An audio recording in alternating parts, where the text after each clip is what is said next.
Assalamualaikum warahmatullahi wabarakatuh. Perkenalkan dengan saya Dipca Anugrah dari Teknik Informatika kelas TI 224.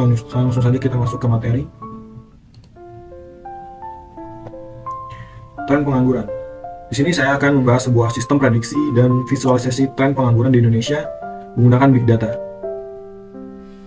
Tingkat pengangguran merupakan indikator penting bagi perekonomian suatu negara.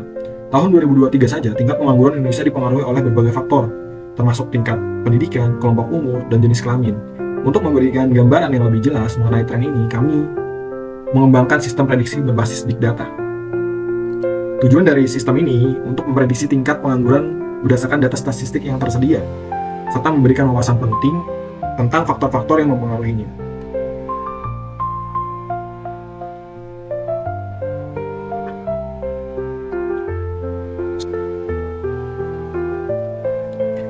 Big Data di pemerintahan. Kami menggunakan data yang diperoleh dari BPS dari sumber pemerintahan lainnya mengenai tingkat pengangguran terbuka berdasarkan pendidikan, kelompok umur, dan jenis kelamin untuk tahun 2023. Saya akan menjelaskan sedikit. Satu, ada pengumpulan data. Tahap pertama adalah pengumpulan data tingkat pengangguran berdasarkan provinsi.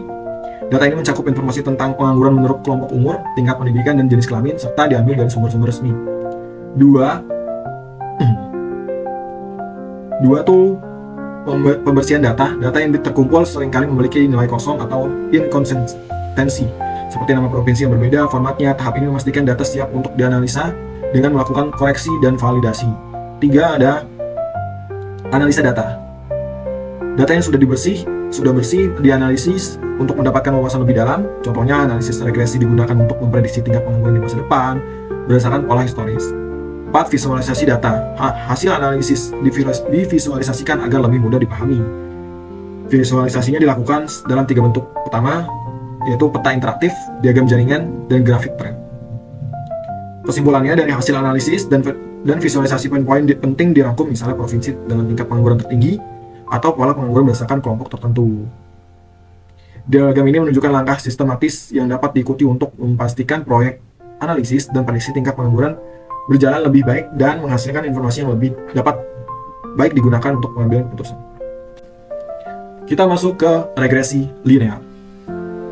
Data ini merupakan hasil dari analisis regresi linear sederhana untuk memprediksi tingkat pengangguran pada tahun 2025. Berdasarkan data yang tersedia, mari kita bahas satu persatu.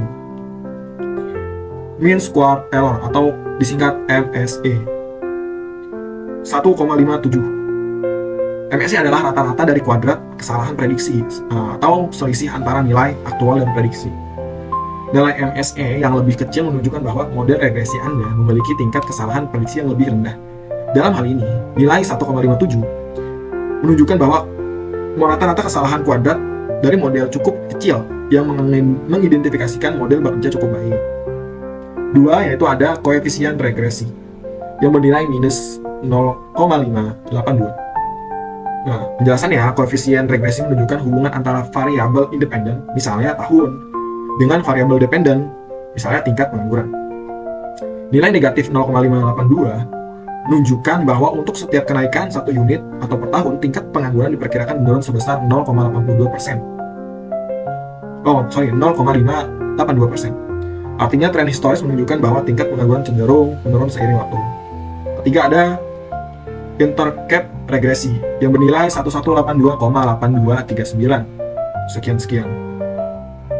Sebelumnya, intercap adalah titik di mana garis regresi memotong sumbu Y ketika X sama dengan 0x sama dengan 0. Dalam konteks ini, jika kita mengasumsikan X adalah tahun, intercap ini secara teoritis menggambarkan tingkat pengangguran pada tahun 0, yang tentu saja tidak relevan secara nyata. Namun nilai ini penting untuk menghitung nilai prediksi dengan model regresi. 4, ada prediksi tingkat pengangguran tahun 2025 yang bernilai 3,6687 sekian. Prediksi ini diperoleh dengan memasukkan nilai tahun 2025 ke dalam persamaan regresi, yaitu Y koefisien X intercap. Hasil prediksi ini menunjukkan bahwa tingkat pengangguran pada tahun 2025 diperkirakan akan berada di sekitar 3,67%. Makanya ini 3,668 kita bulatkan ke atas 3,67%. Kesimpulannya dari regresi linear ini adalah berdasarkan tren historis, tingkat pengangguran di Indonesia cenderung menurun Dua model regresi linear sederhana ini memberikan prediksi tingkat pengangguran pada tahun 2025 sebesar 3,67% dengan tingkat kesalahan prediksi MSE yang cukup kecil. Namun validitas prediksi bergantung pada asumsi bahwa tren historis tetap berlaku dan tidak ada perubahan besar pada faktor-faktor eksternal yang mempengaruhi tingkat pengangguran. Baik, di sini kita masuk diagram jaringan antar provinsi di Indonesia. Penjelasan dari diagram jaringan ini bisa kita lihat sebentar. Deskripsi umum diagram jaringan ini menggambarkan hubungan antar provinsi di Indonesia. Setiap node atau lingkaran mempresentasikan suatu provinsi, sementara garis yang menghubungkannya menunjukkan hubungan geografis atau kedekatan antara provinsi tersebut. Diagram ini memiliki 38 node, terdiri dari 38 node, atau garis penghubung dibuat berdasarkan kedekatan geografis antar provinsi. Contohnya Aceh terhubung dengan Sumatera, dan Jawa Barat terhubung dengan DKI atau yang lainnya. Maluku terhubung dengan Maluku Utara. Spring layout digunakan untuk menata node dan edge sehingga diagram terlihat rapi dan mudah dipahami. Node dikelompokkan secara alami sesuai hubungannya secara jelas. Di sini misalnya Pulau Jawa memiliki provinsi yang saling berhubungan secara jelas. Pulau Papua menunjukkan koneksi antar wilayah seperti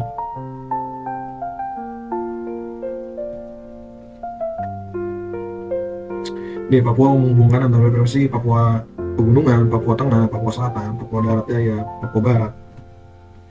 Cara membaca diagramnya, lihat setiap lingkaran atau node-nya untuk mengidentifikasi provinsi. Perhatikan garis untuk melihat koneksi langsung antara provinsi tersebut. Nah, misalnya jika Anda mengikuti alur dari Jawa Barat, Anda dapat melihat keterhubungan bertahap ke provinsi lain di Pulau Jawa. Ini, coba.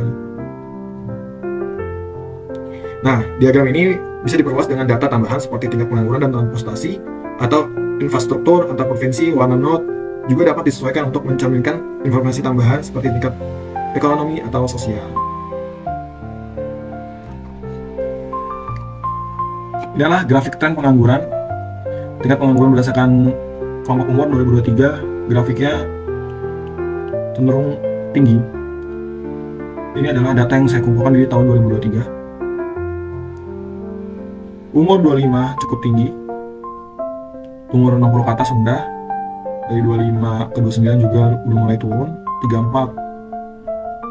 Selanjutnya ada tingkat pengangguran terbuka berdasarkan tingkat pendidikannya.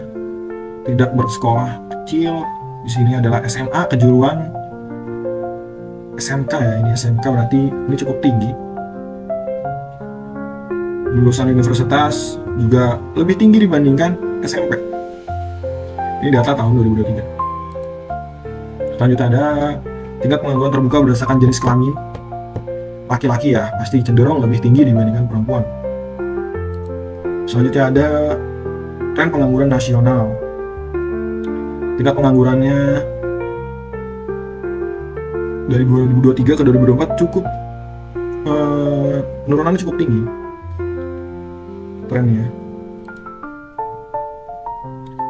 Lalu di sini ada top 10 provinsi dengan pengangguran tertinggi 2024. Sini saya membuat programnya untuk menampilkan 10 provinsi dengan pengangguran tertinggi 2024. Ada Banten yang tertinggi, yaitu dengan 11,3% ya.